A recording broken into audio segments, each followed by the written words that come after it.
Hello guys, norok no puila no lamsogo ang ani YouTube channel o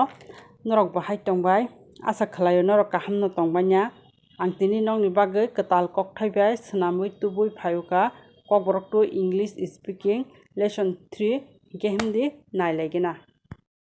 ang bangla kok bujiu haipano sana ke rengya I can understand Bengali but I cannot speak ang English kisa manu I can speak English little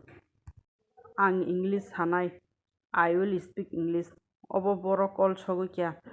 where did this call connect to obo Agartala it's Agartala nung Ruby da are you Ruby o jaga boro ongkha which place is this tamoni bagoi saka ano why did you tell me tabuk thangmankha now we can go ang thangda mankha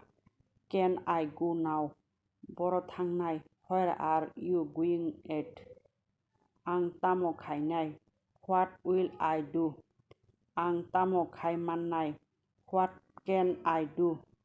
ang tamo khainai what will I say nung saimaya deba tamo ani mung sungui tong do you know my name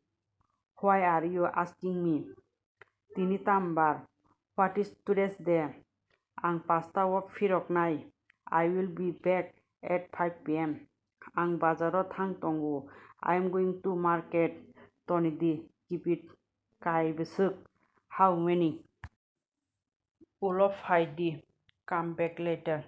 ani phasing nasik di look at me ani kok khna listen to me him sidi let's go obo yakar di leave this obo toni di keep it ang khlai paikha I am done with it hambai norok no puilani simi paithak jora ani e video no soya saknai tongma bagoi norok taibo obo hai video ketal naina muchungkhe ani channel no phat subscribe khaidi tei norok ani e video no chajakhe like share comment bo khaidi hambai।